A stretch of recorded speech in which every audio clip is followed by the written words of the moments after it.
Hello everyone, welcome to my YouTube channel BRA education centre. तो दोस्तों, आज हम जनरल साइंस में यांत्रिकी चैप्टर से MCQ टाइप क्वेश्चन कराएंगे।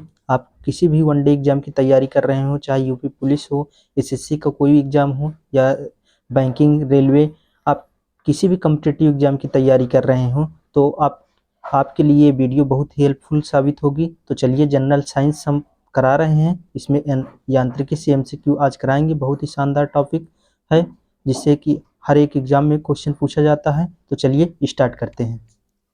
चलिए देखते हैं यांत्रिकी से फर्स्ट क्वेश्चन। समुद्र में तैर रही एक शार्क यह दिखाती है। तो पहला ऑप्शन है कर्षण, ऑप्शन बी स्थैतिक घर्षण, ऑप्शन सी सर्पी घर्षण, ऑप्शन डी बेलन घर्षण। तो इसका करेक्ट आंसर हो जाएगा कर्षण। ठीक है, ऑप्शन ए कर्षण इसका करेक्ट आंसर हो जाएगा। समुद्र में तैर रही एक शार्क यह दिखाती है एक कर्षण। ठीक है, कर्षण इसका करेक्ट आंसर हो जाएगा। MP पुलिस कांस्टेबल 2017 में ये क्वेश्चन पूछा गया है। तो चलिए स्टार्ट करते हैं नेक्स्ट क्वेश्चन। तो नेक्स्ट क्वेश्चन है, बच्चे खेलते समय कैरम बोर्ड पर पाउडर इसलिए छिड़कते हैं। बताइए, बच्चे खेलते समय कैरम बोर्ड पर पाउडर किस लिए छिड़कते हैं? घर्षण घटाने के लिए, घर्षण बढ़ाने के लिए, सुगंध देने के लिए, बोर्ड को चमक देने के लिए। तो इसका करेक्ट आंसर हो जाएगा घर्षण घटाने के लिए। ठीक है, बच्चे खेलते समय कैरम बोर्ड पर पाउडर इसलिए छिड़कते हैं क्योंकि उसमें घर्षण कम हो सके। ठीक है, तो ऑप्शन ए इसका करेक्ट आंसर हो जाएगा घर्षण घटाने के लिए। तो चलिए देखते हैं नेक्स्ट क्वेश्चन। नेक्स्ट क्वेश्चन है, न्यूटन का निम्नलिखित में से कौन सा नियम बल की परिणात्मक परिभाषा देती है? बताइए, न्यूटन का निम्नलिखित में से कौन सा नियम बल की परिणात्मक परिभाषा देती है? तो इसका करेक्ट आंसर हो जाएगा गति का दूसरा नियम। गति का दूसरा नियम करेक्ट आंसर हो जाएगा। न्यूटन का निम्नलिखित में से कौन सा नियम बल की परिणात्मक परिभाषा देती है? तो गति का दूसरा नियम इसका करेक्ट आंसर हो जाएगा। आइए देखते हैं नेक्स्ट क्वेश्चन। बताइए, निम्न में से बताना है कि बल के परास का घातांक 10⁻⁻16 होता है। बताइए किसका होता है? बल के परास का घातांक 10⁻16 होता है। पहला ऑप्शन गुरुत्वीय, ऑप्शन बी दुर्बल नाभिकी, ऑप्शन सी नाभिकी प्रबल नाभिकी, ऑप्शन डी है विद्युत चुंबकी।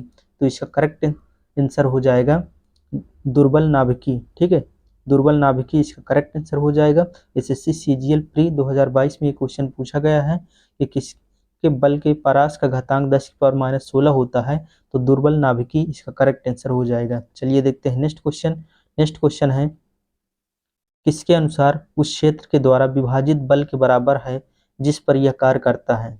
बताइए, किसके अनुसार उस क्षेत्र के द्वारा विभाजित बल के बराबर है जिस पर यह कार्य करता है? तो इसका करेक्ट आंसर हो जाएगा पास्कल का नियम। पास्कल के नियम के अनुसार उस क्षेत्र के द्वारा विभाजित बल के बराबर है जिस पर यह कार्य करता है। तो पास्कल का नियम इसका करेक्ट आंसर हो जाएगा। तो चलिए देखते हैं नेक्स्ट क्वेश्चन। नेक्स्ट क्वेश्चन है, जड़त्व किसके समानुपाती है? बताइए, जड़त्व किसके समानुपातिक है? तो बताइए इसका करेक्ट आंसर क्या है? बिल्कुल इसका करेक्ट आंसर हो जाएगा द्रव्यमान। ठीक है, द्रव्यमान के समानुपातिक है जड़त्व। तो ऑप्शन ए इसका करेक्ट आंसर हो जाएगा। पूछा जाए कि जड़त्व किसके समानुपातिक है, SSC CPO 2019 में क्वेश्चन पूछा गया है, तो इसका करेक्ट आंसर हो जाएगा द्रव्यमान। ठीक है, ऑप्शन ए द्रव्यमान इसका करेक्ट आंसर हो जाएगा। तो आइए देखते हैं 7 क्वेश्चन नंबर। निम्न में से क्या एक बाहरी निकाय है जो किसी पिंड की विराम अवस्था या एक समान गति को बदलने के लिए लगाया जाता है? तो बताइए क्या इसका करेक्ट आंसर हो जाएगा? देखिए, बल इसका करेक्ट आंसर हो जाएगा। ठीक है, फोर्स जो है एक बाहरी निकाय है जो किसी पिंड की विराम अवस्था या एक समान गति को बदलने के लिए लगाया जाता है। न्यूटन का फर्स्ट नियम भी इसे कहते हैं ना, यदि कोई वस्तु विराम अवस्था में है तो विराम अवस्था में रहेगी, यदि गति की अवस्था में है तो गति की ही अवस्था में रहेगी जब तक उस पर कोई बाह्य बल न लगाया जाए। ठीक है, तो इसका करेक्ट आंसर हो जाएगा फोर्स। ऑप्शन डी इसका करेक्ट आंसर हो जाएगा। तो चलिए देखते हैं नेक्स्ट क्वेश्चन। नेक्स्ट क्वेश्चन है, निम्नलिखित में से कौन सी संरक्षी बल की विशेषता है? बताइए, निम्नलिखित में से कौन सी संरक्षी बल की विशेषता है? तो इसका करेक्ट आंसर देख लेते हैं क्या है। पहला ऑप्शन है ऊर्जा तापीय ऊर्जा के रूप में क्षय हो जाती है। ऑप्शन बी, इसके द्वारा एक गोल पथ में किया गया कार्य शून्य नहीं है। ऑप्शन सी, इसके द्वारा किया गया कार्य पथ पर निर्भर करता है। ऑप्शन डी है, इसके द्वारा किया गया कार्य पूरी तरह से पुनर्प्राप्ति योग्य है। तो इसका करेक्ट आंसर हो जाएगा इसके द्वारा किया गया कार्य जो है पुनर्प्राप्ति योग्य है। तो ऑप्शन डी जो है इसका करेक्ट आंसर हो जाएगा। ठीक है, पूछा था कि निम्न में से बताना है कौन संरक्षी बल की विशेषता है। तो इसके द्वारा किया गया कार्य पूरी तरह से पुनर्प्राप्ति योग्य है। तो ऑप्शन डी इसका करेक्ट आंसर हो जाएगा। ठीक है, ऑप्शन डी करेक्ट आंसर हो जाएगा। तो चलिए देखते हैं क्वेश्चन नंबर 9 है, यदि दो बल किसी वस्तु पर विपरीत दिशाओं से कार्य करते हैं तो उस पर लगने जाने वाले कुल बल का परिणाम दोनों बलों के परिणाम का क्या होता है, बताइए। तो इसका करेक्ट आंसर हो जाएगा बलों का परिणाम का अंतर होता है। ठीक है, ऑप्शन डी अंतर इसका करेक्ट आंसर हो जाएगा। यदि दो बल किसी वस्तु पर विपरीत दिशाओं से कार्य करते हैं तो उस पर लगने जाने वाले कुल बल का परिणाम दोनों बलों के परिणाम का अंतर होता है। इस CMTS 2021 में ये क्वेश्चन पूछा गया है। ठीक है, तो देख लीजिए, बहुत ही इंपॉर्टेंट है। तो आइए देखते हैं नेक्स्ट क्वेश्चन। नेक्स्ट क्वेश्चन है, घर्षण सतहों की चिकनाई पर निर्भर करता है। घर्षण का बल हमेशा लागू बलों का क्या करता है। तो इसका करेक्ट आंसर हो जाएगा विरोध करता है। ऑप्शन सी विरोध इसका करेक्ट आंसर हो जाएगा। घर्षण सतहों की चिकनाई पर निर्भर करता है। घर्षण का बल हमेशा लागू बलों का विरोध करता है। तो ऑप्शन सी इसका करेक्ट आंसर हो जाएगा। तो आइए देखते हैं नेक्स्ट क्वेश्चन। क्वेश्चन नंबर 11, घर्षण के संबंध में निम्नलिखित में से कौन सा विकल्प सही है, बताइए। घर्षण के संबंध में निम्नलिखित में से कौन सा विकल्प सही है। तो पहला ऑप्शन है घर्षण गति का विरोध करता है, और ऑप्शन बी है टूट फूट का कारण नहीं होता है। ऑप्शन सी है घर्षण से ऊर्जा नष्ट नहीं होती है। ऑप्शन डी घर्षण से उष्णता का उत्पादन नहीं होता है। तो इसका करेक्ट आंसर हो जाएगा घर्षण गति का विरोध करता है। ऑप्शन ए इसका करेक्ट आंसर हो जाएगा। घर्षण के संबंध में सही विकल्प बताना था, तो ये सही हो जाएगा। ऑप्शन ए घर्षण गति का विरोध करता है। तो आइए देखते हैं क्वेश्चन नंबर 12। क्वेश्चन नंबर 12 है, विसर्पी घर्षण क्या होता है। तो बताइए विसर्पी घर्षण क्या होता है। तो इसका करेक्ट आंसर हो जाएगा सीमित घर्षण से थोड़ा कम होता है। सीमित घर्षण से थोड़ा कम जो होता है विसर्पी घर्षण होता है। आइए देखते हैं नेक्स्ट क्वेश्चन। नेक्स्ट क्वेश्चन है, वह चाल जिस पर कोई वस्तु किसी ग्रह के गुरुत्वीय क्षेत्र से बाहर चली जाए और कक्षा में प्रवेश करे कहलाता है। तो बताइए क्या होगा। तो इसका करेक्ट आंसर हो जाएगा प्लायन वेग। प्लायन वेग करेक्ट आंसर हो जाएगा। वह चाल जिस पर कोई वस्तु किसी ग्रह के गुरुत्वीय क्षेत्र से बाहर चली जाए और कक्षा में प्रवेश करे तो कहलाता है, तो प्लायन वेग कहलाता है। ठीक है, तो प्लायन वेग इसका करेक्ट आंसर हो जाएगा दोस्तों। तो आइए देखते हैं next question. Next question number 14 है, जब कोई पिंड दूसरे पिंड की सतह पर लुढ़कता है तो इसके गति के विरोध में किसके नाम से जाना जाता है, बताइए। जब कोई पिंड दूसरे पिंड की सतह पर लुढ़कता है तो इसकी गति के विरोध को किसके नाम से जाना जाता है। तो इसका करेक्ट आंसर हो जाएगा लुढ़कन या रोलिंग घर्षण। ठीक है, रोलिंग घर्षण इसका करेक्ट आंसर हो जाएगा ऑप्शन डी। जब कोई पिंड दूसरे पिंड की सतह पर लुढ़कता है तो इसकी गति के प्रतिरोध को रोलिंग घर्षण कहा जाता है। ठीक है, तो आइए देखते हैं नेक्स्ट क्वेश्चन। नेक्स्ट क्वेश्चन, एक निकाय विश्रामावस्था में कहलाएगा यदि वह समय के साथ अपनी स्थिति बदलता है। ऑप्शन बी है दूसरे गतिशील निकाय के साथ समान गति से चलता है। ऑप्शन सी समय के साथ धीरे धीरे चलता है। ऑप्शन डी समय के साथ अपनी स्थिति में परिवर्तन नहीं करता है। तो इसका करेक्ट आंसर हो जाएगा समय के साथ अपनी स्थिति में परिवर्तन नहीं करता है। ठीक है, ऑप्शन डी इसका करेक्ट आंसर हो जाएगा। देखिए, एक निकाय विश्रामावस्था में कहलाएगा यदि वह समय के साथ अपनी स्थिति में परिवर्तन नहीं करता है। ऑप्शन डी इसका करेक्ट आंसर हो जाएगा। तो आइए देखते हैं नेक्स्ट क्वेश्चन।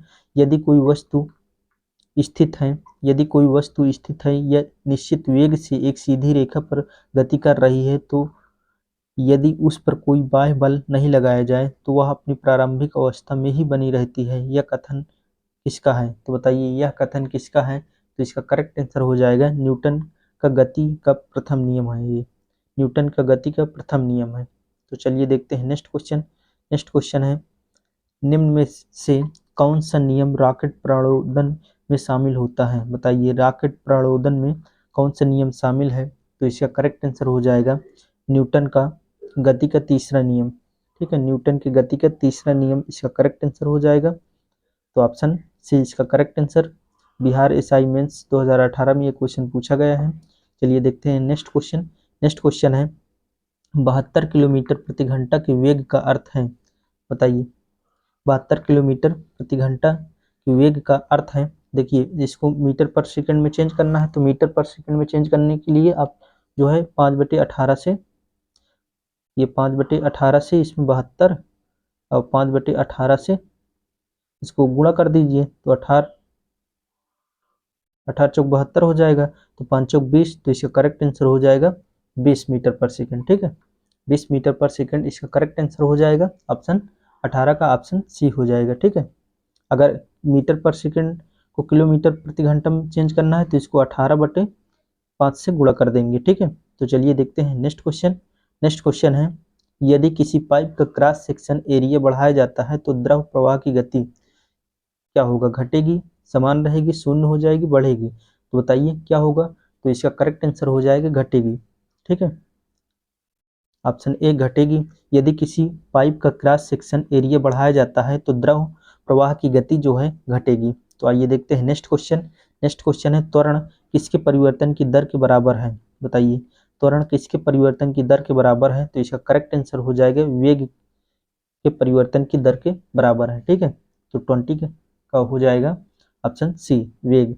वेग परिवर्तन की दर को त्वरण कहते हैं। तो आइए देखते हैं नेक्स्ट क्वेश्चन। सीधी सड़क पर चल रही एक कार कौन सी गति का उदाहरण है? बताइए, सीधी सड़क पर चल रही एक कार कौन सी गति का उदाहरण है? तो इसका करेक्ट आंसर हो जाएगा सरल रैखिक। सरल रैखिक इसका करेक्ट आंसर हो जाएगा। सीधी सड़क पर चल रही एक कार किस गति का उदाहरण है? तो सरल रैखिक गति का उदाहरण है। तो आइए देखते हैं नेक्स्ट क्वेश्चन। नेक्स्ट क्वेश्चन है, निम्नलिखित में से कौन सा गुण एक समान परिपत्र गति के लिए सही नहीं है? बताइए, निम्नलिखित में से कौन सा गुण एक समान परिपत्र गति के लिए सही नहीं है? तो एसएससी सीपीयू 2019 में ये क्वेश्चन पूछा गया है। तो आइए देख लेते हैं। देखिए, पहला ऑप्शन है, दूरी हमेशा विस्थापन के बराबर होती है। वेग हमेशा वृत्त की त्रिज्या पर लंबवत होता है। ऑप्शन सी है, शरीर की गति स्थिर रहती है। ऑप्शन डी, शरीर का वेग लगातार बदल रहा है। तो इसका करेक्ट आंसर हो जाएगा दोस्तों ऑप्शन ए, दूरी हमेशा विस्थापन के बराबर होती है। दूरी हमेशा विस्थापन के बराबर होती है। ऑप्शन ए इसका करेक्ट आंसर हो जाएगा। तो आइए देखते हैं नेक्स्ट क्वेश्चन। क्वेश्चन नंबर 23 देखते हैं। आप अपने और दो समय के निर्देशों के बीच शामिल वेग समय ग्राफ की वक्र के तहत क्षेत्र को क्या कहेंगे? तो इसका करेक्ट आंसर हो जाएगा विस्थापन। ऑप्शन बी विस्थापन इसका करेक्ट आंसर हो जाएगा। आप अपने और दो समय के निर्देशों के बीच शामिल वेग समय ग्राफ की वक्र के तहत क्षेत्र को क्या कहेंगे? तो डिस्प्लेसमेंट या विस्थापन इसका करेक्ट आंसर हो जाएगा। चलिए क्वेश्चन नंबर 24 देखते हैं। चाल, दूरी और समय का सही संबंध है। देखिए, चाल स्पीड बराबर क्या होता है? स्पीड बराबर होता है दूरी बटे समय, तो डिस्टेंस अपॉन टाइम। ठीक है, तो देख लीजिए, तो ये तो गलत हो जाएगा, ये भी गलत हो जाएगा। ठीक है, ये भी गलत हो जाएगा। तो इसका करेक्ट आंसर क्या हो जाएगा? डिस्टेंस निकालेंगे तो डिस्टेंस बराबर क्या हो जाएगा? तो स्पीड या वेलोसिटी इनटू टाइम। तो ये इसका करेक्ट आंसर हो जाएगा ऑप्शन डी। ठीक है, चाल, दूरी और समय का सही संबंध क्या हो जाएगा? ऑप्शन डी, मतलब डिस्टेंस बराबर तो जो स्पीड और इनटू टाइम हो जाएगा। ठीक है, ऑप्शन डी इसका करेक्ट आंसर हो जाएगा। तो आइए देखते हैं नेक्स्ट क्वेश्चन। नेक्स्ट क्वेश्चन है, स्थिर गति से दौड़ रही रेलगाड़ी में बैठा यात्री लंबवत ऊपर की दिशा में गेंद फेंकता है, वह गेंद कहाँ गिरेगी? बताइए, स्थिर गति से दौड़ रही रेलगाड़ी में बैठा यात्री लंबवत ऊपर की दिशा में गेंद फेंकता है, तो वह गेंद कहाँ गिरेगी? यात्री के हाथों में, यात्री के सामने, यात्री के पीछे, वह रेलगाड़ी की गति की दिशा पर निर्भर करता है। तो इसका करेक्ट आंसर हो जाएगा यात्री के हाथों पर। ठीक है, यात्री के हाथों में गेंद गिरेगी। तो ऑप्शन ए इसका करेक्ट आंसर हो जाएगा। तो आइए देखते हैं नेक्स्ट क्वेश्चन। नेक्स्ट क्वेश्चन है, यदि एक गेंद भूमि से 20 मीटर की ऊंचाई से मुक्त रूप से गिरती है तो ठीक जमीन में लगने से पहले उसका वेग क्या होगा। ये गुरुत्वीय त्वरण स्मॉल जी बराबर है 10 मीटर पर सेकंड स्क्वायर। ठीक है, इतना मान के आप लोग सॉल्व करिए इसको सॉल्व करेंगे तो ऑप्शन ए 20 मीटर पर सेकंड आंसर हो जाएगा। ठीक है, आप लोग इसको देख लीजिए।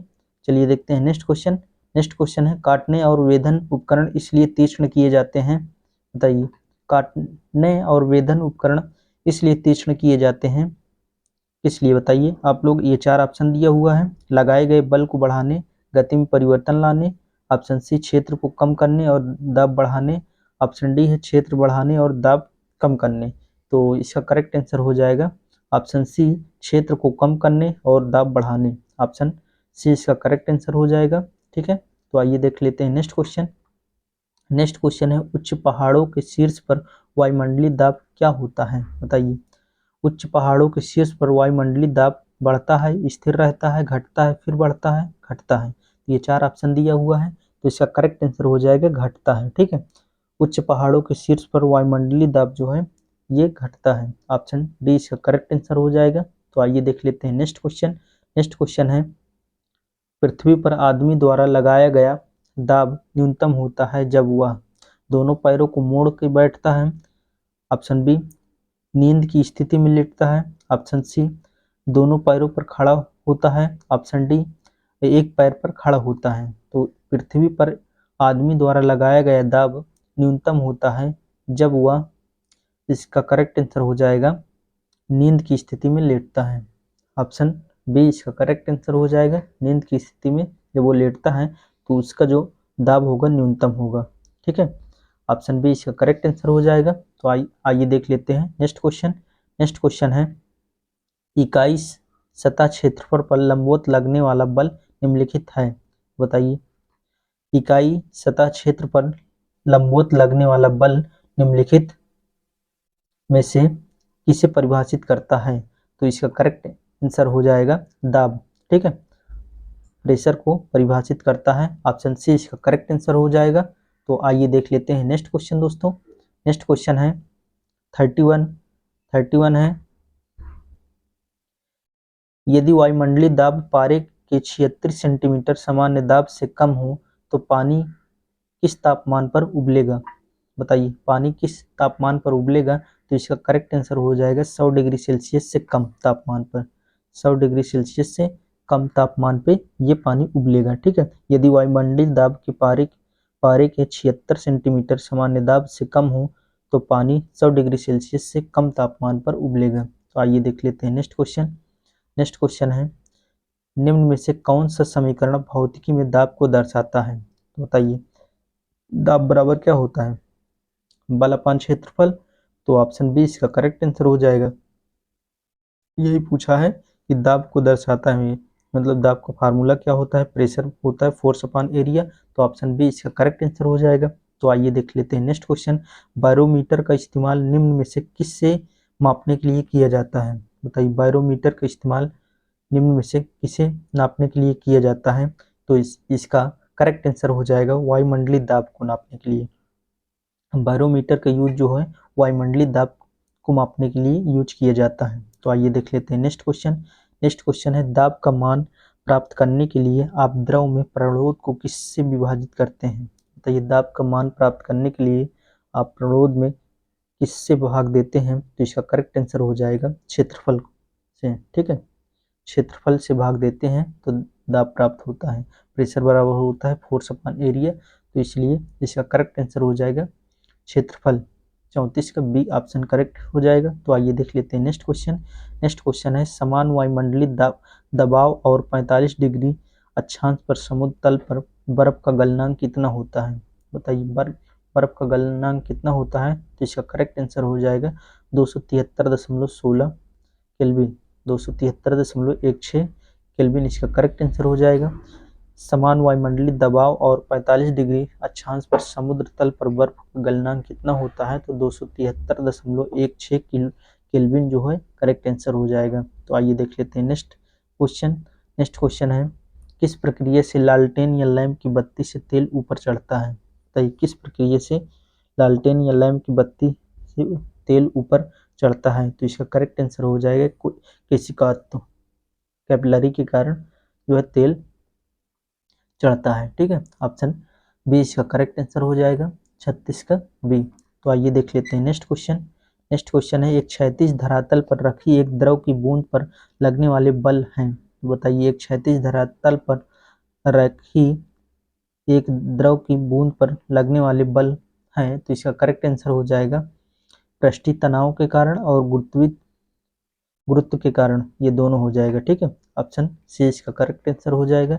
एक क्षैतिज धरातल पर रखी एक द्रव की बूंद पर लगने वाले बल हैं, तो पृष्ठीय तनाव के कारण बल और गुरुत्व के कारण बल, ये दोनों हो जाएगा। तो ऑप्शन सी इसका करेक्ट आंसर हो जाएगा। तो आइए देखते हैं नेक्स्ट क्वेश्चन। क्वेश्चन नंबर 38, जब एक तरल पदार्थ पर दाब लगाया जाता है तो दबाव परिवर्तन बिना किसी नुकसान के द्रव के प्रत्येक भाग में प्रेषित होता है। निम्नलिखित में से कौन सा नियम इस घटना की व्याख्या करता है? तो बताइए कौन सा नियम इस घटना की व्याख्या करता है? तो इसका करेक्ट आंसर हो जाएगा पास्कल का नियम। ठीक है, पास्कल का नियम इसका करेक्ट आंसर हो जाएगा, ऑप्शन डी। ठीक है, ऑप्शन डी इसका करेक्ट आंसर हो जाएगा। जब एक तरल पदार्थ पर दाब लगाया जाता है तो दबाव परिवर्तन बिना किसी नुकसान के द्रव के प्रत्येक भाग में प्रेषित होता है। तो निम्नलिखित में से कौन सा नियम इस घटना की व्याख्या करता है? तो पास्कल का नियम इसका करेक्ट आंसर हो जाएगा। तो आइए देख लेते हैं 39 क्वेश्चन नंबर, तैराकों को पानी में तैरने के लिए कौन सा बल मदद करता है? बताइए तैराकों को पानी में तैरने के लिए कौन सा बल मदद करता है? तो देख लेते हैं ऑप्शन। देखिए ऑप्शन है पहला पेशी बल, ऑप्शन बी घर्षण बल, ऑप्शन सी है उत्प्लावक बल, ऑप्शन डी है चुंबकीय बल। तो इसका करेक्ट आंसर हो जाएगा उत्प्लावक बल। ठीक है, ऑप्शन सी उत्प्लावक बल इसका करेक्ट आंसर हो जाएगा। तो आइए देख लेते हैं नेक्स्ट क्वेश्चन। नेक्स्ट क्वेश्चन है 40 क्वेश्चन नंबर, समतल सतह पर गिराए जाने पर जल की बूंदें हमेशा गोल आकार क्यों धारण कर लेती है? तो बताइए समतल सतह पर गिराए जाने पर जल की बूंदें हमेशा गोल आकार क्यों धारण कर लेती है? तो इसका करेक्ट आंसर हो जाएगा अणुओं के द्वारा पृष्ठ तनाव के कारण, मतलब पृष्ठ तनाव के कारण जो है जल की बूंदें गोल आकार धारण कर लेती है। तो आइए देखते हैं नेक्स्ट क्वेश्चन। नेक्स्ट क्वेश्चन है, किसी तरल माध्यम गैस या द्रव में आंशिक या पूर्णतः डूबी हुई वस्तु पर लगने वाला उत्प्लावक बल उस वस्तु द्वारा विस्थापित तरल के भार के बराबर होता है, यह सिद्धांत कहलाता है। तो यह सिद्धांत आर्किमिडीज का सिद्धांत कहलाता है। ऑप्शन सी इसका करेक्ट आंसर हो जाएगा। ठीक है, आर्किमिडीज के सिद्धांत के कारण ही होता है उत्प्लावक बल जो लगता है। किसी तरल माध्यम गैस या द्रव में आंशिक या पूर्णतः डूबी हुई वस्तु पर लगने वाला उत्प्लावक बल उस वस्तु द्वारा विस्थापित तरल के भार के बराबर होता है, यह सिद्धांत कहलाता है। तो इसका करेक्ट आंसर हो जाएगा आर्किमिडीज का सिद्धांत। आइए देख लेते हैं नेक्स्ट क्वेश्चन। नेक्स्ट क्वेश्चन है, लैक्टोमीटर दूध के नमूने की शुद्धता निर्धारित करने के लिए उपयोग किया जाता है और हाइड्रोमीटर तरल पदार्थों के घनत्व को निर्धारित करने के लिए उपयोग किया जाता है। किस सिद्धांत पर आधारित है? ये किस सिद्धांत पर आधारित है ये पूछा जा रहा है। तो इसका करेक्ट आंसर हो जाएगा ये आर्किमिडीज के सिद्धांत पर आधारित है। ऑप्शन ए आर्किमिडीज के सिद्धांत पर आधारित है। लैक्टोमीटर और हाइड्रोमीटर ये किस सिद्धांत पर आधारित है? तो ये आर्किमिडीज के सिद्धांत पे आधारित है। लैक्टोमीटर क्या होता है? दूध के नमूने की शुद्धता नापने के लिए उपयोग किया जाता है और हाइड्रोमीटर तरल पदार्थों के घनत्व को निर्धारित करने के लिए मापने के लिए किया जाता है। ठीक है, आइए देख लेते हैं नेक्स्ट क्वेश्चन। क्वेश्चन नंबर 43 है, यदि पानी से भरी कांच की बोतल को ढक्कन से बंद करके फ्रिज में रख दिया जाए तो क्या होगा? तो क्या होगा तो देख लेते हैं ऑप्शन। पानी के जमने के बाद कांच की बोतल पर वायुमंडलीय दाब के कारण यह विकृत हो जाएगी। ऑप्शन बी है अंततः बर्फ के कारण कांच की बोतल फट जाएगी। ऑप्शन सी है कुछ नहीं होगा। ऑप्शन डी पानी के बर्फ के रूप में जम जाने पर कांच की बोतल का वजन बढ़ जाएगा। ये 4 ऑप्शन है, तो बताइए इसका करेक्ट आंसर क्या हो जाएगा? देखिए इसका करेक्ट आंसर हो जाएगा अंततः बर्फ के कारण कांच की बोतल फट जाएगी। ऑप्शन बी इसका करेक्ट आंसर हो जाएगा। तो ऑप्शन ये क्वेश्चन ये था कि यदि पानी से भरी कांच की बोतल को ढक्कन से बंद करके फ्रिज में रख दिया जाए तो क्या होगा? तो अंततः बर्फ के कारण कांच की बोतल फट जाएगी। ऑप्शन बी इसका करेक्ट आंसर हो जाएगा। तो आइए देख लेते हैं नेक्स्ट क्वेश्चन। नेक्स्ट क्वेश्चन है आइंस्टीन का द्रव्यमान ऊर्जा संबंधी संबंध जो है क्या है? तो ये है E बराबर mc²। ठीक है, mc², E बराबर mc², इसका करेक्ट आंसर हो जाएगा। तो आइए देख लेते हैं नेक्स्ट क्वेश्चन। नेक्स्ट क्वेश्चन है कुछ नहीं में से कुछ का सर्जन किस नियम के विरुद्ध है? कुछ नहीं में से कुछ का सर्जन किस नियम के विरुद्ध है? तो इसका करेक्ट आंसर हो जाएगा द्रव्यमान ऊर्जा का संरक्षण नियम। द्रव्यमान ऊर्जा का संरक्षण नियम इसका करेक्ट आंसर हो जाएगा। तो कुछ नहीं में से कुछ का सर्जन किस नियम के विरुद्ध है? तो द्रव्यमान ऊर्जा का संरक्षण नियम के विरुद्ध है। ठीक है, आइए देख लेते हैं नेक्स्ट क्वेश्चन। नेक्स्ट क्वेश्चन है निम्नलिखित में से किन्हें ऊर्जा संग्रहण के लिए इस्तेमाल किया जाता है? निम्नलिखित में से किन्हें ऊर्जा संग्रहण के लिए इस्तेमाल किया जाता है? तो ऑप्शन ए है संपीड़ित वायु, ऑप्शन बी है स्प्रिंग, और ऑप्शन सी देख लेते हैं।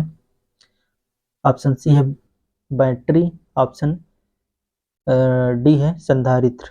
तो इसमें बताना है केवल एक सही है, ऑप्शन बी केवल 2, 3 और 4 सही है, और ऑप्शन सी है केवल 2 और 3 सही है, ऑप्शन डी है 1, 2, 3, 4 सभी सही है। तो क्वेश्चन देख लीजिए फिर से एक बार। क्वेश्चन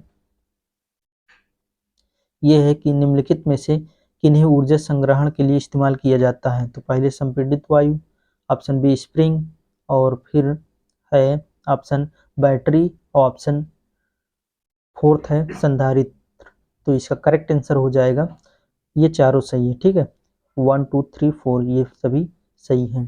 तो ऑप्शन डी इसका करेक्ट आंसर हो जाएगा। तो चलिए 47 क्वेश्चन नंबर देखते हैं। बांध के जल में कौन सी ऊर्जा संग्रहित है? बताइए बांध के जल में कौन सी ऊर्जा संग्रहित है? तो इसका करेक्ट आंसर हो जाएगा स्थितिज ऊर्जा। बांध के जल में जो ऊर्जा संग्रहित रहती है वो स्थितिज ऊर्जा, इसका करेक्ट आंसर हो जाएगा स्थितिज ऊर्जा। ठीक है, आइए देख लेते हैं नेक्स्ट क्वेश्चन। गतिज ऊर्जा का समीकरण क्या है? तो बताइए गतिज ऊर्जा का समीकरण क्या है? तो ई बराबर क्या हो जाएगा ½ mv²। ई बराबर ½ mv², इसका करेक्ट आंसर हो जाएगा। तो ऑप्शन ए इसका करेक्ट आंसर हो जाएगा। ठीक है, गतिज ऊर्जा का समीकरण क्या होता है? ई बराबर ½ mv²। ऑप्शन ए इसका करेक्ट आंसर हो जाएगा।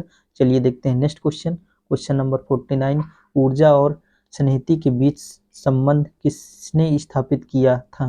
बताइए ऊर्जा और सन्निहित के बीच संबंध किसने स्थापित किया था? तो इसका करेक्ट आंसर हो जाएगा आइंस्टीन ने। ऊर्जा और सन्निहित यानी मास के बीच संबंध किसने स्थापित किया था? तो आइंस्टीन इसका करेक्ट आंसर हो जाएगा। तो आइए देख लेते हैं क्वेश्चन नंबर 50, कार्य करने की दर क्या कहलाती है? बताइए कार्य करने की दर जो हो जाएगी ये शक्ति कहलाती है। ठीक है, 50 का बी ऑप्शन करेक्ट आंसर हो जाएगा। कार्य करने की दर क्या कहलाती है? तो पावर या शक्ति, इसका करेक्ट आंसर हो जाएगा। तो आइए देख लेते हैं नेक्स्ट क्वेश्चन। नेक्स्ट क्वेश्चन है निम्नलिखित में से कौन गुरुत्वीय स्थितिज ऊर्जा का उदाहरण है? बताइए निम्नलिखित में से कौन गुरुत्वीय स्थितिज ऊर्जा का उदाहरण है? चलती हुई कार, ऑप्शन बी पैर से गेंद को मारना, ऑप्शन सी बांध के पीछे स्थित पानी, ऑप्शन डी है बंदूक से चलाई हुई गोली। तो इसका करेक्ट आंसर हो जाएगा बांध के पीछे स्थित पानी। निम्न में से बताना है कि कौन स्थितिज ऊर्जा का उदाहरण है? तो इसका करेक्ट आंसर हो जाएगा बांध के पीछे स्थित पानी। ऑप्शन सी इसका करेक्ट आंसर हो जाएगा। तो आइए देख लेते हैं नेक्स्ट क्वेश्चन। नेक्स्ट क्वेश्चन है निम्न में से कौन सी ऊर्जा समुद्र से नहीं मिलती है? बताइए निम्न में से कौन सी ऊर्जा समुद्र से नहीं मिलती है? तो ऑप्शन ए तरंग ऊर्जा, ऑप्शन बी भूतापी ऊर्जा, ऑप्शन सी सागरी ताप ऊर्जा, ऑप्शन डी ज्वारी ऊर्जा। तो इसका करेक्ट आंसर हो जाएगा भूतापी ऊर्जा। ये समुद्र से नहीं मिलती है भूतापी ऊर्जा, और तरंग ऊर्जा, सागरी ताप ऊर्जा, ज्वारी ऊर्जा ये समुद्र से मिलती है। ठीक है, आइए देख लेते हैं नेक्स्ट क्वेश्चन। एक सीधी रेखा में गति कर रही वस्तु के द्वारा लगाई गई शक्ति बल तथा किसके गुणनफल के बराबर होता है? बताएं किसके गुणनफल के बराबर होता है? तो इसका करेक्ट आंसर हो जाएगा वेग के गुणनफल के बराबर होता है। ठीक है, एक सीधी रेखा में गति कर रही वस्तु के द्वारा लगाई गई शक्ति बल वेग शक्ति जो होता है बल तथा वेग के गुणनफल के बराबर होता है। तो आइए देख लेते हैं नेक्स्ट क्वेश्चन है पृथ्वी की ऊष्मा से प्राप्त ऊर्जा को क्या कहा जाता है? बताइए, पृथ्वी की ऊष्मा से प्राप्त ऊर्जा को क्या कहा जाता है? तो इसका करेक्ट आंसर हो जाएगा भूतापीय ऊर्जा। पृथ्वी की ऊष्मा से प्राप्त ऊर्जा को क्या कहा जाता है? तो भूतापीय ऊर्जा इसका करेक्ट आंसर हो जाएगा। तो आइए देख लेते हैं नेक्स्ट क्वेश्चन है बल की दिशा में विस्थापन के साथ बल के गुणनफल द्वारा क्या दर्शाया जाता है? तो बल की दिशा में विस्थापन के साथ बल के गुणनफल के द्वारा क्या दर्शाया जाता है? तो इसका करेक्ट आंसर हो जाएगा कार्य। बल इंटू विस्थापन क्या होता है? कार्य। तो यही पूछा जा रहा है कि बल की विस्थापन के साथ बल के गुणनफल द्वारा क्या दर्शाया जाता है? तो इसका करेक्ट आंसर हो जाएगा कार्य। ठीक है, कार्य इसका करेक्ट आंसर हो जाएगा। तो आइए देख लेते हैं नेक्स्ट क्वेश्चन